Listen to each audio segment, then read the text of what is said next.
Hello बच्चों, आज हम स्टार्ट कर रहे हैं first chapter of history, the rise of nationalism in Europe. ये चैप्टर ऑलरेडी मेरे यूट्यूब चैनल पे है हिंदी में, बट बच्चों की रिक्वेस्ट आ रही थी कि मैम इंग्लिश का भी एक बार आप हिंदी में आप एक्सप्लेन कर देते तो इजी होता। सो इसलिए आज ये वीडियो मैं बना रही हूँ। और इस चैप्टर को एक्चुअली ये बच्चों को बहुत टफ चैप्टर लगता है। इस चैप्टर को हम छोटे छोटे पार्ट्स में पढ़ेंगे। लाइक आपकी एक हेडिंग जो दी है उसको एक वीडियो में मैं कवर करूँगी और कोशिश करूँगी कि जितना इजी पैटर्न से, जितने इजी तरीके से मैं आपको उसको समझा सकूँ वो मैं आपको समझाऊँ। So let's start this chapter इस होप के साथ कि आपको ये चैप्टर बहुत ईजिली और अच्छे से समझ में आएगा। So the rise of nationalism in Europe, आपको एक बात बहुत ध्यान से समझनी है इस चैप्टर को स्टार्ट करने से पहले कि जो ये राइज ऑफ नेशनलिज्म है, हम यूरोप में उस टाइम की बात कर रहे हैं जब फ्रेंच रेवोल्यूशन के आसपास का टाइम है और जब जो लोग हैं यूरोप में वो थक चुके हैं मोनार्की से, डिक्टेटरशिप से, अलग अलग जो फॉर्म है रूलिंग के उनसे। अब उनको एक ऐसा रूलिंग फॉर्म चाहिए जिससे वो अपने अपने जो लोग हैं, जो सिटीजन हैं वहाँ के, वो अपने रूलर्स को चूज कर सकें या अपने अपने अधिकार को, अपने हक को वो पा सकें। सो इस इमेज के साथ हम स्टार्ट करेंगे। इस चैप्टर में सबसे पहले एक इमेज दी हुई है और इस इमेज में बहुत इंपॉर्टेंट चीज़ ये है कि ये इमेज में पूरी डेमोक्रेसी समझाई गई है। एक पेंटर हैं जिनका नाम है फ्रेडरिक सूरियो, उन्होंने इसमें पूरा जो डेमोक्रेसी है, किस तरीके से डेमोक्रेसी एग्जिस्ट करनी चाहिए, क्या क्या होना चाहिए डेमोक्रेसी में, वो सब कुछ बताने की कोशिश करी है। लेकिन ताज्जुब की बात यह है कि उस टाइम पर डेमोक्रेसी थी ही नहीं। तो ये इस विजन को यूटोपियन विजन कहा जाता है। यूटोपियन विजन मीन्स एक इमेजिनरी ड्रीम जिसको उन्होंने एक प्रिंट के थ्रू, एक इमेज के थ्रू पोर्ट्रे करने की कोशिश करी है। तो ये बहुत इंपॉर्टेंट पिक्चर है, इमेज है, इसलिए सबसे पहले आपके चैप्टर में इसको ही दिया हुआ है। Let's start with this image. सबसे पहले, अब ये पिक्चर है तो किसी ने पेंट की होगी। किसने पेंट करी मैंने आपको बता दिया।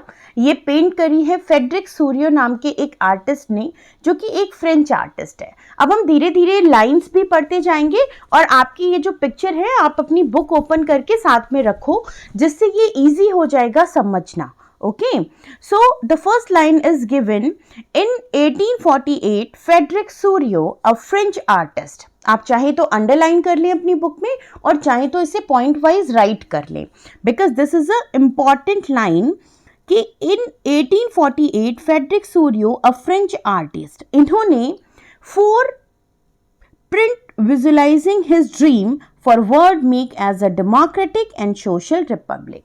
इन्होंने एक सिर्फ ये पेंटिंग नहीं बनाई बल्कि इन्होंने सीरीज बनाई, मतलब 4 एक जैसी कुछ पेंटिंग्स बनाई मिलती जुलती। उसमें से ही एक पेंटिंग जो अभी हम देख रहे हैं वो है। So the question has prepared, हम साथ में क्वेश्चन भी प्रिपेयर करते चलेंगे कि 1848 Frederic Sorrieu was the French artist जिन्होंने 4 प्रिंट्स की एक सीरीज बनाई थी जिसमें डेमोक्रेटिक और सोशल रिपब्लिक के बारे में बात की गई थी, या उन्होंने उसको विजुअलाइज करने की कोशिश करी थी। The first print of the series shows the people of Europe and America.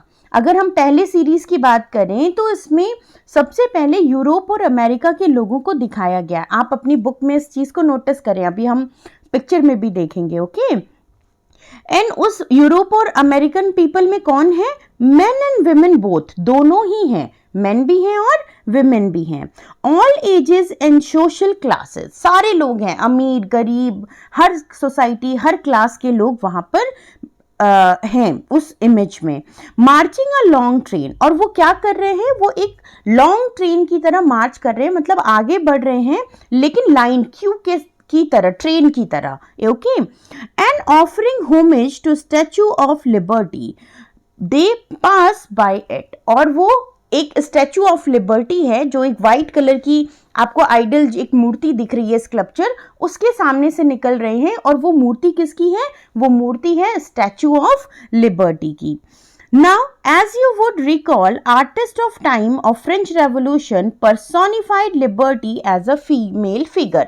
हमने 9th क्लास में पढ़ा है कि एक फीमेल फिगर है जो पर्सोनिफाइड करता है एरियाज को या टेरिटरी को या किसी कंट्री को, उसको हम बोलते हैं एलेगोरी. ओके, तो हमने ये ऑलरेडी फ्रेंच रेवोल्यूशन में पढ़ लिया है.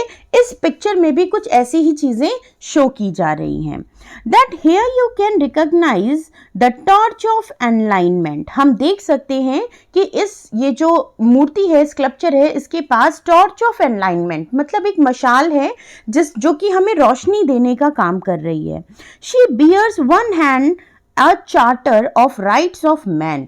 ये जो स्टैचू है इसके एक हाथ में तो एनलाइनमेंट की टॉर्च है और दूसरे हाथ में एक चार्टर है जिसमें राइट्स ऑफ मैन मतलब जो उस जगह पर रहने वाले सिटीजन हैं उनके राइट्स को मेंशन किया गया है. On the earth the foreground of the image lie the shattered remains the symbol of absolute institutions. आप इस foreground मीन्स सबसे आगे की तरफ इस पिक्चर में आप देख सकते हैं कि नीचे टूटे हुए कुछ टुकड़े पड़े हैं जो कि रिमेन्स हैं, बचे कुचे चीजें हैं एब्सोल्यूट मोनार्की की या एब्सोल्यूटिस्ट इंस्टीट्यूशन की. एब्सोल्यूटिस्ट हम किसे कहते हैं? जो मोनार्कियल सिस्टम होता है जहां राजा रानी या किसी जो पावर है वो किसी एक के हाथ में होता है, उसे हम एब्सोल्यूटिस्ट कहते हैं. ओके, तो इस फ्रेडरिक सूरियो की ये जो पेंटिंग है इसके थ्रू हमें कुछ चीजें पता चल गई हैं. चलिए अब एक बार इमेज देख लेते हैं. अभी तक हमने जो चीजें पढ़ी वो कहाँ दिख रही हैं? हमने पढ़ा कि एक ट्रेन है, एक मार्च करते हुए लोग ट्रेन जैसा बना रहे हैं, ये बहुत दूर तक जा रही है, मतलब इसका कोई एंड नहीं दिख रहा है. इट मीन्स कि वर्ल्ड के जितने भी कंट्रीज हैं वो सारे वन बाय वन डेमोक्रेसी को फॉलो करने के लिए इस ट्रेन को, इस मार्च को फॉलो कर रहे हैं. फिर हमने पढ़ा कि जो अमेरिका है या जो अदर कंट्रीज हैं वो इनके लिए आगे बढ़ रहे हैं, इसमें सबसे आगे हैं. और वो कौन से कंट्रीज हैं या कौन से कॉन्टिनेंट्स के लोग हैं? अमेरिका और यूरोप के. फिर हमने पढ़ा कि एक स्टैचू ऑफ लिबर्टी है जिसके वन हैंड में एनलाइनमेंट की टॉर्च है, मतलब सबको ज्ञान दे रही है, सबको राह दिखा रही है, और दूसरे हाथ में चार्टर है जिसमें राइट्स ऑफ मैन मतलब सिटीजन्स के अधिकारों के बारे में लिखा गया है. तो यहाँ तक हमने अपने पैराग्राफ्स में पढ़ लिया है. आई होप आपको समझ में आ गया होगा. Let's start with the continue paragraph. In Sorrieu's utopian vision, मैंने आपको बताया उटोपियन विजन क्या होता है.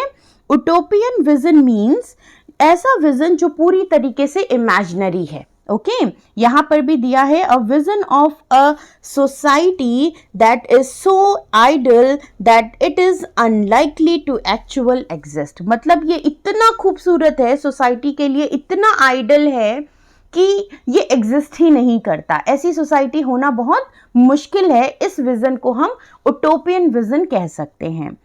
अ people of the world are grouped as a distinct means clear. Okay, nations identified through their flags and national costume. आप जब लोगों को इस पिक्चर में देख रहे हैं तो आप उनके कॉस्ट्यूम्स और उनके फ्लैग से आइडेंटिफाई कर सकते हैं कि वो कौन सी कंट्री या किस एरिया से बिलोंग करते हैं. That why the procession why pass the Statue of Liberty. Leading the procession मतलब जो सबसे आगे चल रहा है या फिर जो गुजर चुका है, आगे की तरफ निकल चुका है स्टैचू ऑफ लिबर्टी से, the United states and Switzerland. वो कौन सी कंट्रीज हैं जो आगे निकल चुकी हैं? यूनाइटेड स्टेट्स और Switzerland, which by this time were already nation states. इसका मतलब वो उस टाइम की बात कर रहे हैं जब वो ऑलरेडी नेशन स्टेट्स लगभग बन चुके थे. Now let's the next one, France identifiable by the revolutionary tricolor. आगे हम बात करें कि फ्रांस है जो कि अपने ट्राई कलर के फ्लैग के साथ दिख रहा है. जस्ट रीच द स्टैचू, वो जस्ट स्टैचू के पास पहुंचने ही वाला है या पहुंच ही चुका है. Followed by the people of Germany, और उसके ठीक पीछे कौन से लोग आ रहे हैं? जर्मनी के लोग आ रहे हैं, that bearing the black red and gold flag. तो आपको याद रखना है कि जर्मनी का जो फ्लैग है वो किस कलर का है? By the black red and gold colour. That is interestingly at the time when Suryo curated this image, that German people did not yet exist a United Nations। मतलब जब ये इमेज बनाई गई थी तब जर्मनी नाम का कोई स्टेट यूनाइटेड स्टेट्स में इंक्लूड ही नहीं था। The flag is carry an expression the liberal of hopes 1848 to unify the numerous German speaking principalities into a nation state under the democratic constitutions. तो ऐसा हम मान सकते हैं कि 1848 के टाइम पर जर्मन स्पीकिंग लोग प्रिंसिपैलिटीज फॉलो कर रहे थे, जो कोशिश कर रहे थे कि वो अपने नेशन स्टेट बना लें और एक डेमोक्रेटिक कॉन्स्टिट्यूशन को फॉलो करें। Now the German Peoples are the people of Austria, the kingdom of two Sicilies। अगर हम बात करें कि जर्मन पीपल आखिर उस टाइम थे क्यों, कौन? अगर जर्मन स्टेट ही नहीं था तो जर्मन पीपल हम किसको कह रहे हैं? तो जर्मन लोग वो थे जो उस टाइम पर ऑस्ट्रिया या फिर टू किंगडम ऑफ सिलिसीज के प्लेसेस पे रहते थे और जर्मन लैंग्वेज बोलते थे। उस एरिया को हम जर्मन कह रहे हैं। Lombardy, Poland, England, Ireland, Hungary and Russia, from the heavens of above Christ saints angels gaze upon the scene. Gaze मतलब गहरी नजर लगाए रखना या घूरते रहना या ध्यान से देखते रहना। तो हम देख रहे हैं कि ये जो लोग हैं जो स्टैचू ऑफ लिबर्टी के पास से गुजर रहे हैं, ऊपर से उनको जो जीसस क्राइस्ट हैं या फिर जो एंजल्स हैं, सेंट्स हैं, ये खुश हो रहे हैं और आसमान से उनकी तरफ देख रहे हैं। They have been used by the artist no symbolise fraternity among the nation of the world. यहाँ पर आर्टिस्ट ने यूज किया है, सिंबलाइज किया है फ्रैटर्निटी को, भाईचारे को, आपस में कैसे जो नेशंस हैं वो एक दूसरे को बिलोंग कर रहे हैं। Now this chapter will deal with many of the issues by Sorrieu's during the 19th century. अगर हम बात करें तो 19th सेंचुरी में बहुत सारी चीजें विजुलाइज करी हैं फ्रेडरिक सूर्यो ने अपनी इस इमेज में। Nationalism emerged as the force of brought about sweeping changes in the political and mental world of Europe. Result that changes was the emerge in a nation state, multinational dynastic empires of Europe। अगर हम बात करें उस 19th century की तो nationalism लगभग force किया जा रहा था, आ रहा था और स्वीपिंग चेंजेस, धीरे धीरे बदलाव देखने को मिल रहे थे पॉलिटिकल और मेंटल वर्ल्ड में, जबकि पूरे यूरोप की बात हम कर रहे हैं, जिसमें अभी हमने ऊपर जो स्टेट्स पढ़े, लंबार्डी जो यूरोपियन जितने भी हमारे नेशंस थे, उन सब में ये changes, Poland, England, Ireland, Hungary, सब जगह हमें ये चेंजेस देखने को मिल रहे थे। The concept of practices of a modern state in which a centralized power exercised sovereign control over a clearly defined territory had been developing over a long period of time in Europe। अगर हम देखें तो ये जो concept है modern state का, ये धीरे धीरे सेंट्रलाइज पावर बना रहे थे, एक्सरसाइज पावर में कर रहे थे, और सॉवरेन कंट्रोल मतलब वो कोशिश, सॉवरेन मीन्स अपना ही पूरा काम करना या अपने कंट्रोल में सब कुछ ले लेना, इस चीज़ को हम कहते हैं sovereign control. So over the clearly defined territory, हर कोई कोशिश कर रहा था कि हमारे एरिया पर हमारे खुद के पावर हों, अदरवाइज कि कोई दूसरा जो पर्सन है या मोनार्की सिस्टम है उसके पावर वहाँ पर जनरेट ना हो।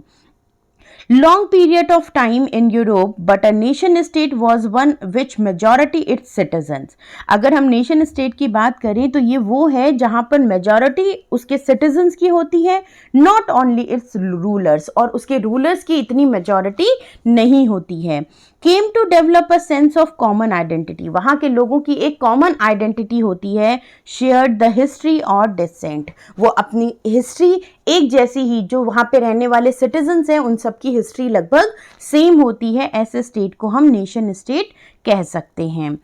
This commonness did not exist from time immoral, it was forced through struggle through the actions of leaders and the common people. अगर हम इस कॉमन सेंस में ना देखें तो वहाँ के लोगों का जो स्ट्रगल है वो भी कॉमन होता है, एक्शंस ऑफ लीडर्स होते हैं और वहाँ पे सारे ही लोग कॉमन होते हैं. This chapter looked the diverse process of the nation state, nationalism and being into the 19th century. तो इस चैप्टर में अभी हम आगे पढ़ने वाले हैं कि कैसे अदर तरीके से नेशन स्टेट डाइवर्स प्रोसेस से बनाए गए थे और 19th सेंचुरी में क्या चेंजेस देखने को मिले हैं जब नेशनलिज्म यूरोप में एंटर कर चुका है.